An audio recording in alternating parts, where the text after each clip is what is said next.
നാട് മുഴുവൻ മഴക്കെടുതിയിൽ വിറങ്ങലിച്ചു നിൽക്കുമ്പോൾ പ്രളയ ദുരിതാശ്വാസ പ്രവർത്തനങ്ങൾ ഏകോപിപ്പിക്കേണ്ട മുഖ്യമന്ത്രി വി.ഡി. സതീശൻ പൊന്നാനിയിൽ മുസ്ലിം ലീഗ് നേതാവിന്റെ വീട്ടിൽ ചിക്കൻ ഡാങ്ഡിയും തിന്ന് സദ്യ ഉണ്ണുന്ന കാഴ്ച കണ്ട് കേരള ജനത മൂക്കത്ത് വിരൽ വെക്കുകയാണ്. കനത്ത മഴയിൽ കേരളത്തിലെ വിവിധ ജില്ലകൾ വെള്ളത്തിനടിയിലായി ആയിരക്കണക്കിന് കുടുംബങ്ങൾ ദുരിതാശ്വാസ ക്യാമ്പുകളിൽ കഴിയുമ്പോഴാണ് മുഖ്യമന്ത്രി പൊന്നാനിയിലെ ആഡംബര വിരുന്നിൽ പങ്കെടുത്തത്. മുസ്ലിം യൂത്ത് ലീഗ് വൈസ് പ്രസിഡന്റ് ഫൈസൽ ബാഫഖി തങ്ങളുടെ പൊന്നാനിയിലെ വീട്ടിലായിരുന്നു ഈ ഉച്ചഭക്ഷണ സൽക്കാരം.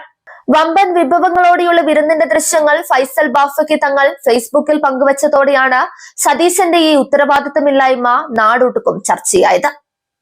പ്രകൃതി ദുരന്തത്തിന്റെ നടുവിൽ ജനങ്ങളെയും ഉദ്യോഗസ്ഥരെയും വഴിയിലാക്കി ഒരു ഭരണാധികാരി സ്വന്തം മുന്നണി നേതാവിന്റെ വീട്ടിൽ ചെന്ന് സുഖലോലുപതിയിൽ ആറാടുന്നത് കേട്ടുകേൾവിയില്ലാത്ത സംഭവമാണ്.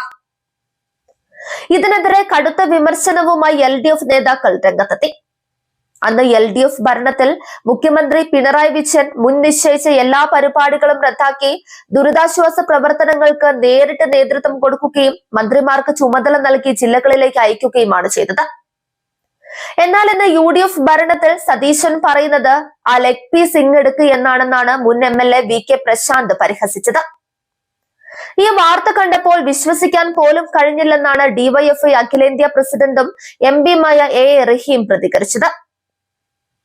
നാട് ആശങ്കയിലായിരിക്കുമ്പോൾ ഒരു മുഖ്യമന്ത്രി എങ്ങനെയാണ് ഇത്രയും ഔചിത്യമില്ലാതെ പെരുമാറുന്നതെന്നും ദുരന്ത സമയത്ത് നേതൃത്വവും ഉത്തരവാദിത്തവുമാണ് ജനങ്ങൾ പ്രതീക്ഷിക്കുന്നതെന്നും റഹീം തുറന്നടിച്ചു. കനത്ത കാലവർഷക്കെടുതിയിൽ കേരളത്തിന്റെ മുഖ്യമന്ത്രി രക്ഷാപ്രവർത്തനങ്ങൾ ഏകോപിപ്പിക്കുന്നതിന്റെ അപൂർവ ദൃശ്യങ്ങൾ എന്ന് പരിഹസിച്ചുകൊണ്ടാണ് ഡോക്ടർ P സരിൻ സദ്യയുടെ വീഡിയോ സോഷ്യൽ മീഡിയയിൽ പങ്കുവച്ചത്. ചികിത്സയിലുള്ള ഭാര്യാപിതാവിനെ കാണാൻ കോടികളുടെ വാടക ഹെലികോപ്റ്ററിൽ പറന്ന് ഖജനാവിലെ പണം മുടിച്ച സതീശൻ തൊട്ടു പിന്നാലെയാണ് നാട് മുങ്ങുമ്പോൾ ബിരിയാണി വിരുന്ന് തിന്നാൻ ഇറങ്ങി പുറപ്പെട്ടത്. മുൻപ് പ്രളയകാലത്ത് പിണറായി വിജയൻ സർക്കാർ ഭരണയന്ത്രം ചലിപ്പിച്ച് ജനങ്ങൾക്ക് ധൈര്യവും ആശ്വാസവും പകർന്നു നൽകിയപ്പോൾ ഇന്ന് പുതിയ മുഖ്യമന്ത്രി സതീശൻ ലീഗ് നേതാക്കളുടെ വിരുന്ന് സൽക്കാരങ്ങളിൽ മുഴുകിയിരിക്കുകയാണ്. ജനങ്ങളുടെ കണ്ണീരിന് മുകളിൽ നടത്തുന്ന ഈ ആകാശദൂർത്തും സദ്യയുണലും കേരള ജനത കണ്ടു നിൽക്കില്ല.